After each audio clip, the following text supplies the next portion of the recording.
If I may hand over to our first speaker, Alex Gordon.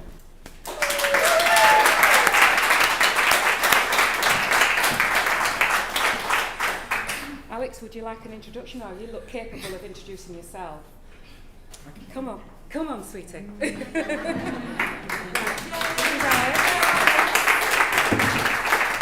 I'll just tell you, Alex is a speaker, so here's the difference. Okay, bye-bye.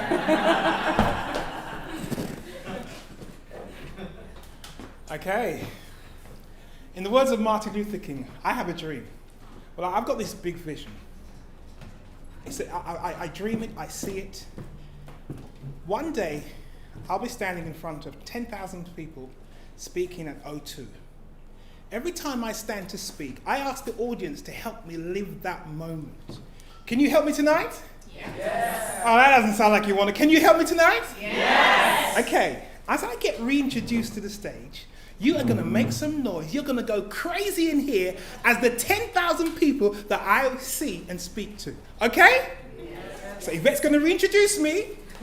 Okay. Good evening, ladies and gentlemen. This is Alex Gordon, a world-class speaker, and he is going to entertain us this evening. Put your hands together, Alex Gordon.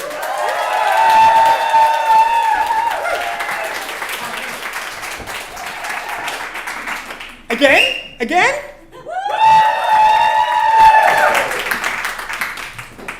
It's amazing. I've always had this vision in my head of speaking somewhere massive, speaking somewhere big. And as life has it, you speak in a lot of small audiences. And so every audience I speak to, I make sure they help me live that moment. At some point in the future, you are going to join me at O2, all right? Yes. So I will keep you informed, okay? Now, have you ever stopped to consider what your greatest fear is? What is it that really holds you back? What is it that really stops you? Have you really thought about it? My greatest fear is not public speaking. My greatest fear is that the people I come across are awesome. Turn to the person next to you. Just look at them. To your right. Now look to your left. Now, do you realize that person sitting next to you is awesome? Well, tell them that you're awesome. You're awesome. You're awesome. You're awesome. Thanks. Thank you. And these are the things we ignore sometimes. We take for granted our awesomeness. We take for granted the things, who we are and what we have to give to the world. We assume that everyone else on stage is great and I'm just nothing. But tonight, as you can see, you're awesome, I'm awesome. We're all here to share that awesomeness. Now, how did it start for me? Where did it all begin? Well, 2000 was a real landmark for me. Anyone remembers the Y2K bug? Yeah. Yes. Yeah, a few of you, yes. 1999, at the end, 31st of December into 1st of January, the computer world was going to end, yes? The guys spent a fortune programming their computers, and what happened? Nothing. Real disappointment, wasn't it? Well, 2000 was one of those years for me where, up until that moment, I've been telling my wife for 10 years that I'm going to Australia. It was my biggest dream. I'm going to Australia. Now, I've been married now for over 30 years. And my wife Sharon and my kids, they've heard every story, everything I tell, they've heard it before. So you can see my wife rolling her eyes over her glasses and saying to me, "Go where?" I said, "Australia." "Why do you want to go to Australia, Alex?" "I think it's the Aborigines. I'm connected to them." She said, "Alex, don't you realize you're of Jamaican parentage? You're Caribbean. That's the other side of the world." But I still insisted that one day I was going to go to Australia. And I felt it. Have you ever felt something that it's in you, you don't know how it's going to happen, but you feel it? No? It's only me? All right, fine. Thank you. That's okay. Well, 2 years later, something else happened. But in August of 2000, I walked into my boss's office and she said to me, "Alex, how's your passport?" "What do you mean, how's my passport? I'm legal." She says, "No. How would you like to go to Australia on behalf of the company? Because I can't go for 1 week." What do you think I did? What do you think I did? In my head, I jumped, I grabbed her, I ran around the room, I even walked on the ceiling. No, I didn't do that. I stood there in my composed accountancy manner and said, of course I will. That's no problem. I went home that night and I said to my wife, Sharon, guess where I'm going? Guess where I'm going? So where, Alex? And she's cooking the dinner, and she's looking at me, where, she's heard it all before. And I said, I'm going to Australia. In 6 weeks' time, I'll be boarding a plane, going to Australia for my workplace. And she stood there looking at me, glasses down, and she went, After going to Australia, I came back from Australia, and I was in turmoil. My life felt like I needed something to change now. Something shifted in my mind, something shifted in my heart. And it took 2 years. 2002 was the year when I even said to my brother-in-law, you know what, I need to leave my job. I need to walk out of my job. But these are the three things that really held me back all the time.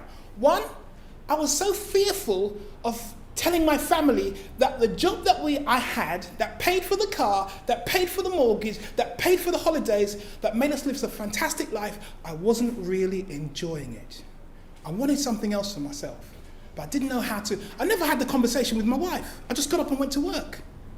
I remember her even saying to me one day, Alex, you work so hard, but you're doing it just for you. I said, how do you mean I'm just doing it for me? It's for you lot. She said, no, you spend so much time out of the house that we never see you. And these are the things that was in my head. I don't know how I was going to deal with them. But 2002, that year, when my boss called me into his office, he called me to the boardroom.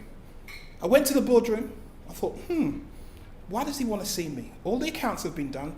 There's no other report to go out. And I've been a good boy this month. And he looked at me and he said, you're fired. No, not in those words.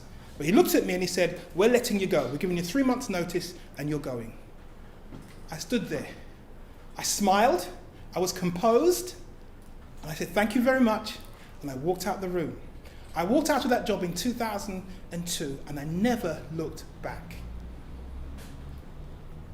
But guess what I did? The very job I hated, in 2003, I created the job I didn't like again. Why? Because I was still fearful. I didn't know what else to do. I didn't know what I was really qualified for. I was an accountant all my life. All I knew was numbers. All I knew was how to balance it. You know, in accounts, 2 + 2 equals 4. Everything balances. My world is equal in accounts. It always balances. It doesn't matter what turmoil is going out there. I can balance the books any day. Life is not like that. Am I right? And so I stepped out. I put an advert in the paper. And as I was walking in my house, I remember I had a card in my house on my desk. And it was a yellow card, and it said FMS Business Services. 5 years earlier, I printed a card and said, one day I'm going to start my business. So I put an advert in the paper. My very first client was a company called the Projects Company. This lady was an ex-detective. We had about 3 meetings. She turned around and said to me, Alex, you're not like an accountant. You have no accountancy in you. Your personality is too big for an accountant. Why don't you help us with the training and the project management? Why don't you do that? And I thought, my God, I've never done that before. She said, you won't have a problem. And so for 3 years, I worked with this lady, doing project management and training and speaking every week. Now, imagine that I was always speaking from a little boy, but never realized that I could speak out in the wide world. I was speaking in Sunday school, I was speaking at my local church, but never saw it as something I could really do. Have you had anything in your life that you thought you couldn't do? You pause and you think, no, I'm not worthy. Am I qualified? But someone else saw what's inside of you, and they give you one opportunity, and you take the first step. And so, after being fearful for my family, afraid of what my friends are going to say, not thinking I'm qualified, I walked out into the wide world of Master Your Message. I am Alex Gordon, the creator of Master Your Message. I help executives overcome their fear of public speaking and that fear of taking the next action. That person could be you. because something's holding you back from achieving the dreams that you have. But I tell you what, I will see you at O2. Thank you.